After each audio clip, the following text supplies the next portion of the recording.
Oh, hello there, and welcome to another edition of the SG WrestleCast. This is an important episode today. It is my WrestleMania 31 preview.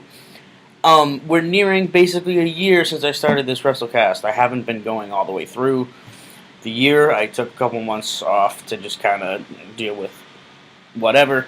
But now, since I'm doing only one video a month, I had to do this preview because I have to, I have to preview all the matches because it is WrestleMania, and to be honest, I already did a video about how the build to WrestleMania this year sucks. But I figured because the card is basically set, and it's the middle of the week right now, WrestleMania is Sunday, so I have a lot going on in my life that has kind of distracted me from WrestleMania, which I guess is a good thing, because this card doesn't look that great. I mean, I'm going to be quite honest with you. There's really only two matches that I'm kind of excited for. But let's run the gamut, I suppose. So it's gonna be a 4-hour show, obviously, like WrestleMania usually is. The kickoff match is going to be the Fatal 4-Way Tag Team Championship match, which they started the kickoff show of last year's WrestleMania with. It's going to be the champs Cesaro and Tyson Kidd going up against a New Day, representatives of the New Day, Big E Langston and Kofi Kingston, Los Matadors, and the Usos. I think this is going to be a boring-ass match. Kofi and Big E are talented. Cesaro and Tyson Kidd are talented. The Usos, I don't like the Usos. As far as Los Matadors, they're just there. They always have been just there for me. The little bull midget is their gimmick. But this match has potential to be a pretty good wrestling match, I think.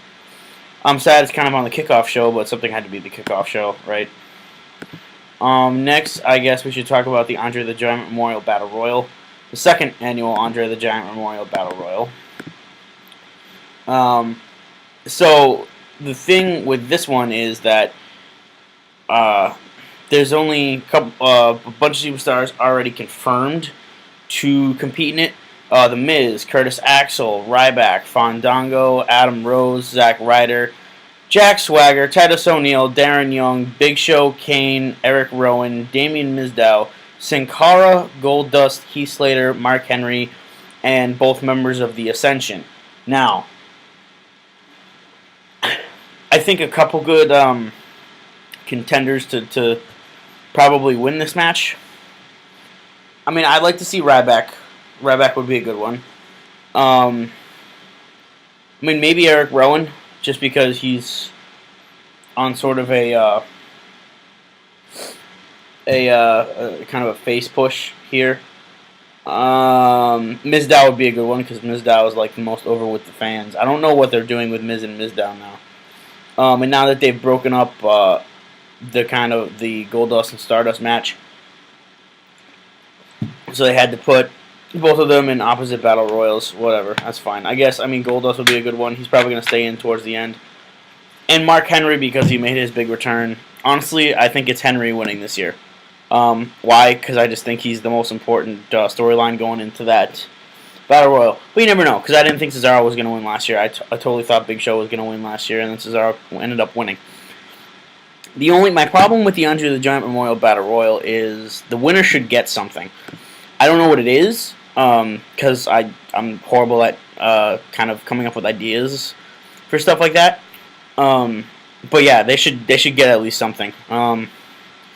So yeah, like I said, my top three would probably be Ryback, Mizdow, and I think Mark Henry's going to win it.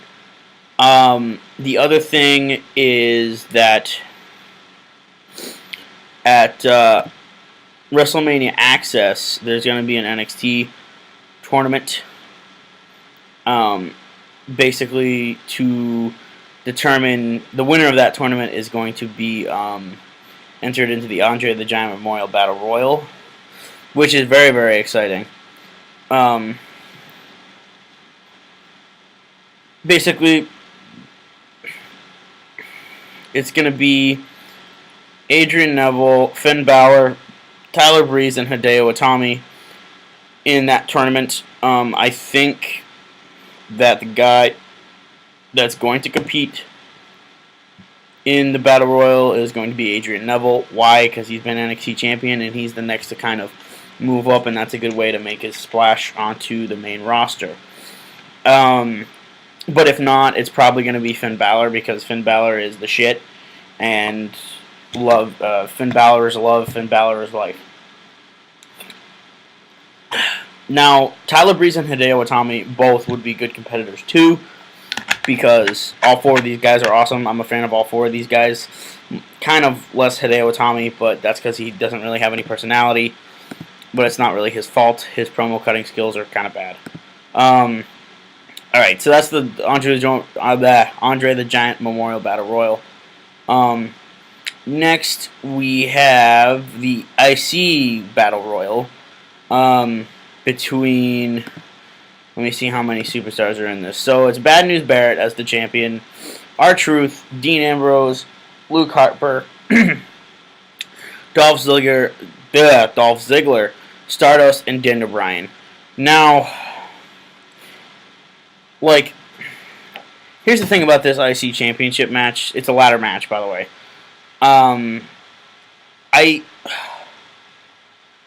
I don't know with this, because to be honest, it's like they didn't have anything else for these guys. They don't have a clear number one contender.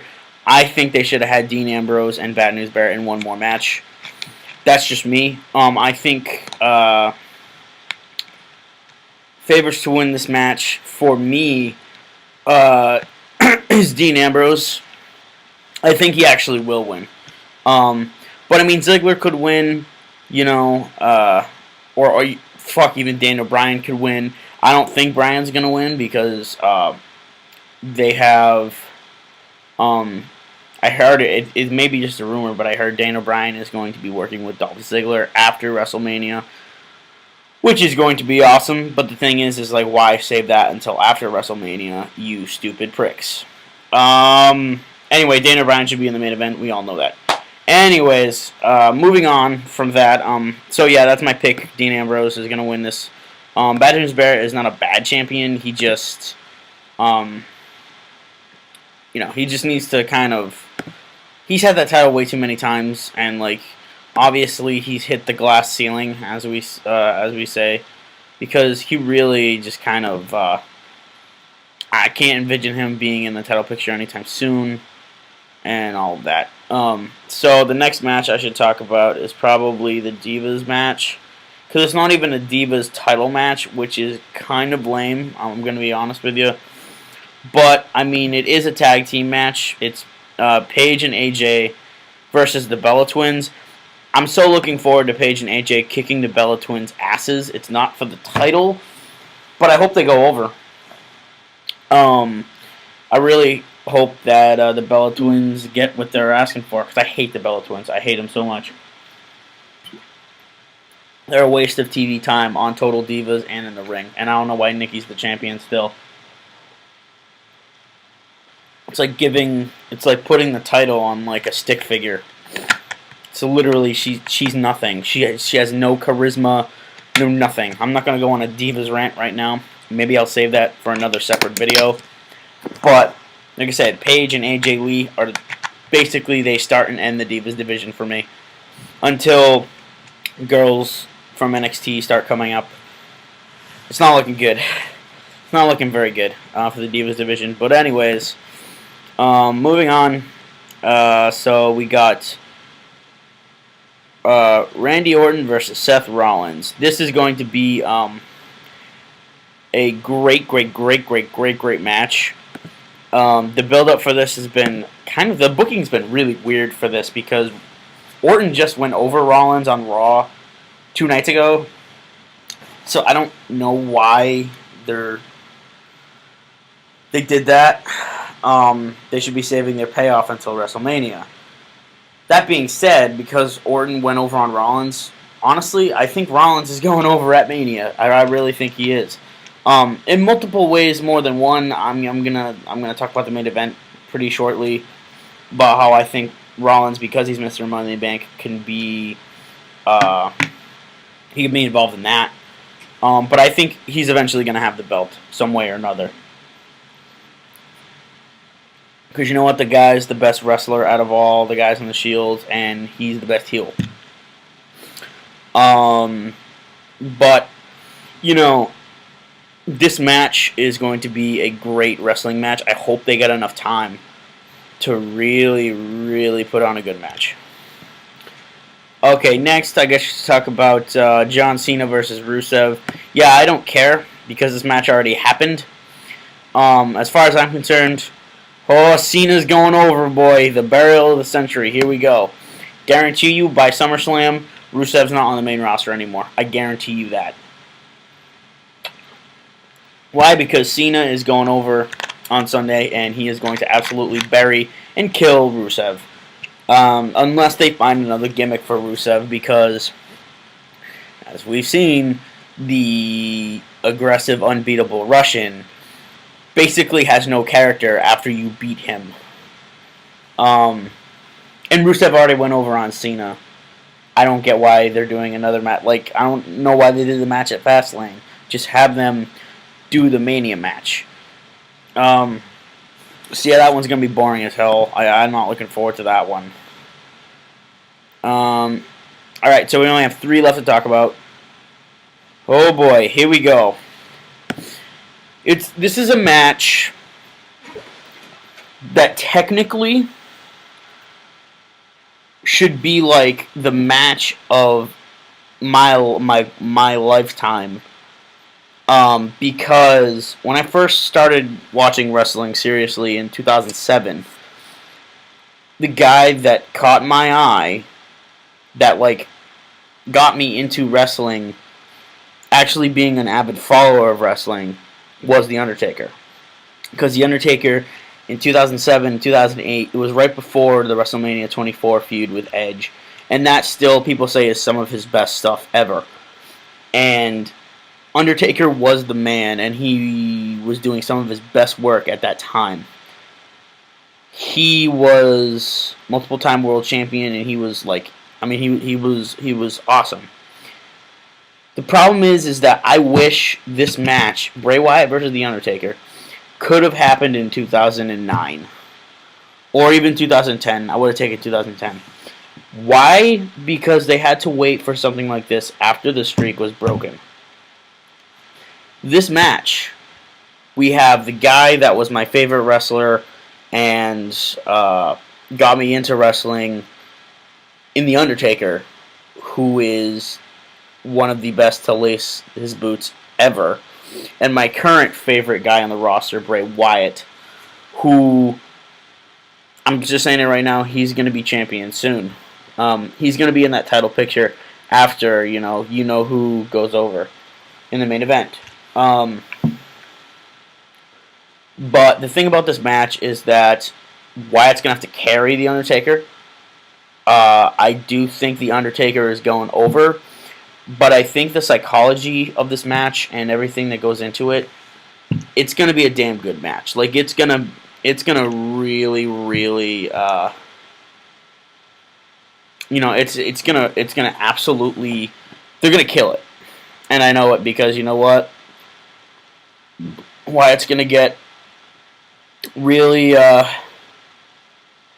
I was worried because he was going to get buried by The Undertaker. I think The Undertaker beating him is just going to drive him to the top even higher. Why? Because he's just so good at being that type of, he calls it the face of fear. But that character, no one's tapped into that character since The Undertaker. So this is like a unique parallel between both superstars. And it is going to be one of the most entertaining matches on the card. For me, I just don't think technically it's going to be the best match because, Undertaker's old and slow. And, I thought he was done. Like, literally. Like, I don't know why he's wrestling another match. Like, it's turned from, I thought he was done after WrestleMania 28, okay? After the Hell in a Cell, end of an era match. It's kind of telling, like, oh, end of an era, like, it's going to be the end of an era. And then he faced CM Punk at WrestleMania 29.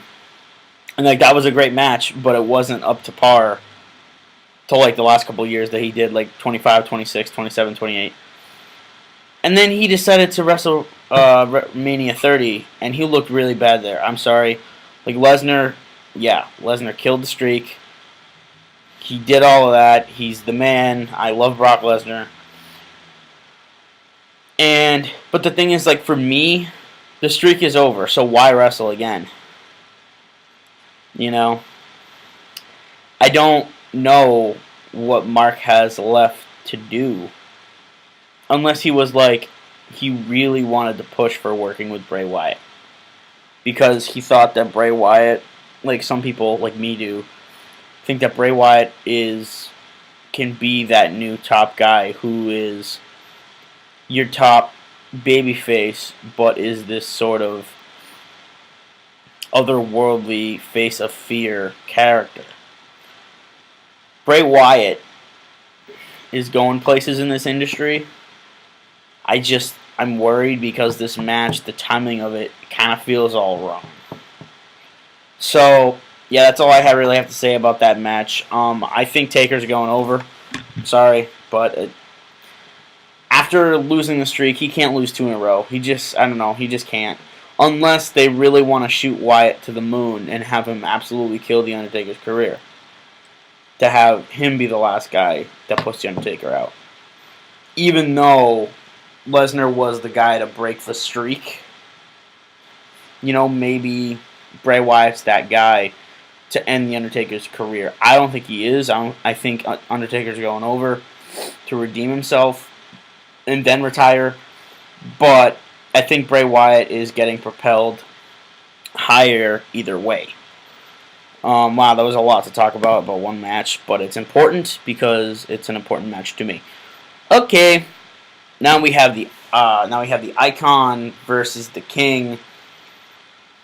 Sting versus Triple H.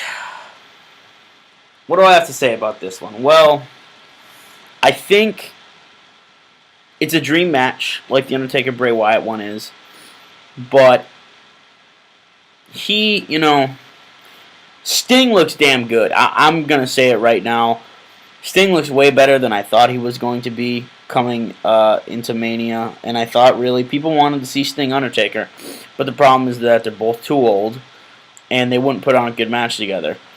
They may do a double retirement match at WrestleMania 32. That might be a possibility. But as far as we know right now, Sting versus Triple H, I mean, apparently Sting is going to be like around after Mania, which would be freaking awesome because he can work with all these young guys and really help them a lot. And you know what? That motherfucker, Monday Night Raw 2 days ago, he finally cuts a promo to open up Raw. And it was awesome. And you know what? I mean, he's gonna be super good. Like, honestly, this match is gonna be pretty good. I'm not as big of a fan as Triple H as I used to be. But I think definitely the match is going to be something that we're all gonna remember as like, oh, Sting's first real WWE match was at WrestleMania 31 against Triple H. They could have brought him into the roster right away, but they kind of did this whole vigilante storyline with it that I really, really thought was kind of cool. They didn't have him talking right away, which I was kind of like, let the motherfucker talk. But Sting looks great. Triple H is going to kick ass as always. His entrance is going to be awesome. So, we'll see. I think this is 2 straight years, 3 straight years that Triple H, actually, technically speaking, this is 5 straight years Triple H will be working Mania. I don't know.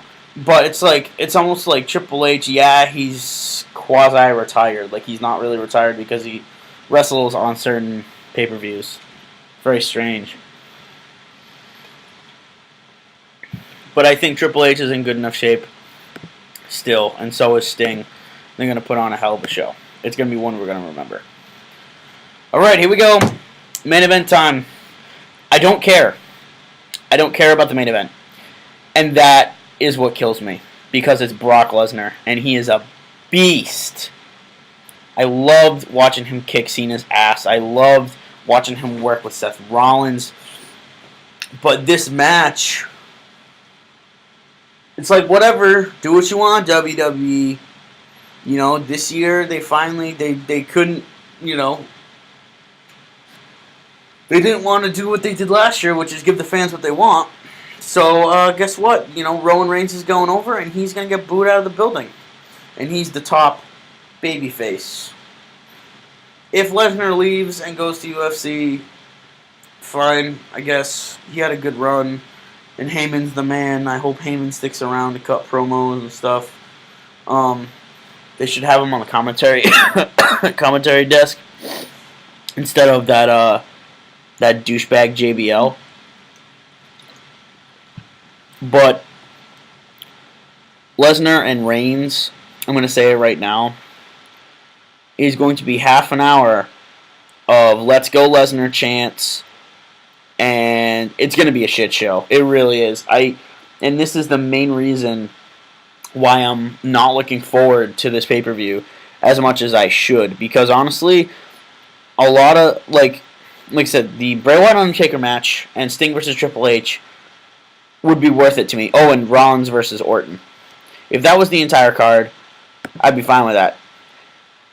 You know, if Sting versus Triple H was the main event. But the fact is that this title needs to go to someone that, like, we want to see have the title. As I was mentioning it before, Seth Rollins is Mr. Money in the Bank. They could have Roman Reigns win, but then have Lesnar F5 him or F5 him through a table or something, and then like run away, but Reigns still like being like stretchered off or whatever. But Rollins comes out and he cashes in on Reigns and he becomes the champion. I think that immediately turns Rollins face, and that turns Roman Reigns heel. Roman Reigns is going to be heel anyway. He's going to be a baby face, even though he's going to get booed out of the building. And eventually they're going to have to go with it and make him a heel, because he's going to have to be. Because once again, you know, you didn't get the fans what they want. And if the motherfucker could cut promos at least half decently, he would be over. But he's not over, simply because he's like a Neanderthal who can't talk on the mic to save his life. Even Lesnar, who used to suck at promos, can, because he's been spending a lot of time with Heyman, can cut promos. So, you know, Roman Reigns, yes, he has the look. His in-ring work is really not that bad.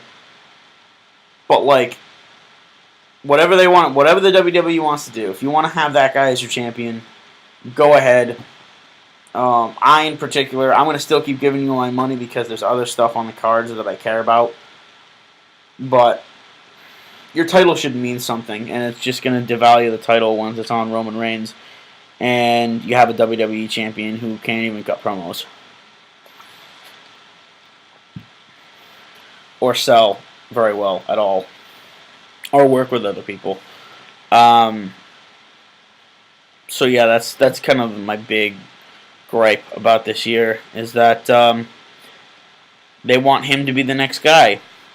On the poster for WrestleMania, he's even like the WrestleMania with like all the heads lined up this way.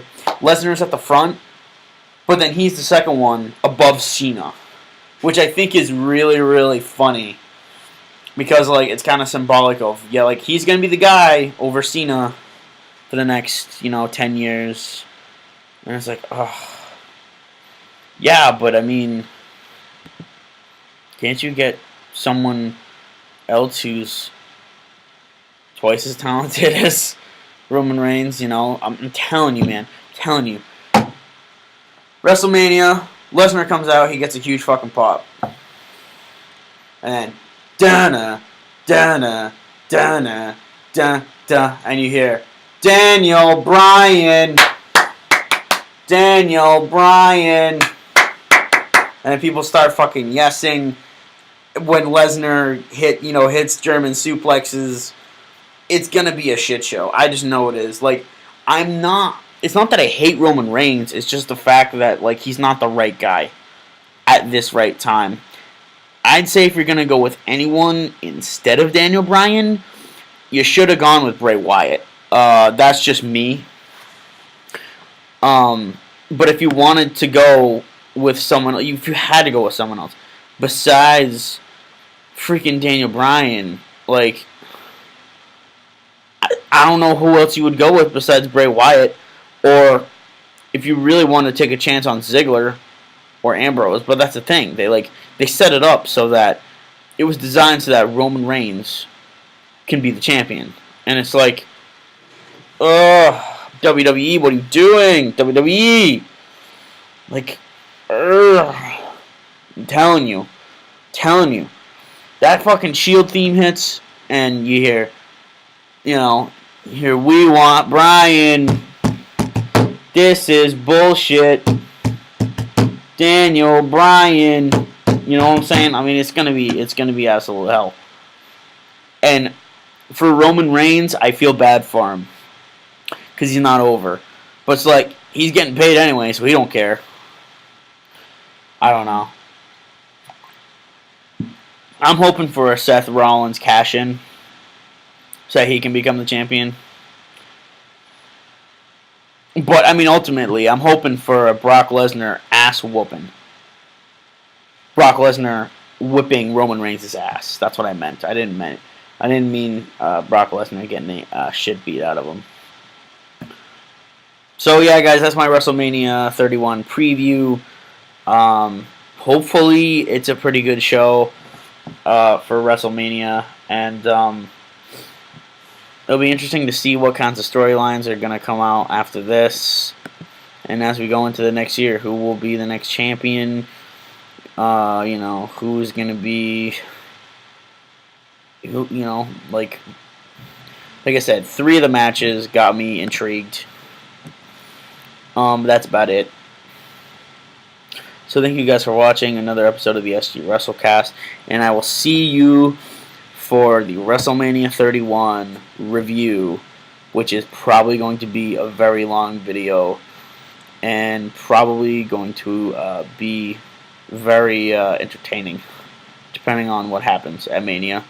So, yeah, thanks you guys for watching, and I will see you in the next episode.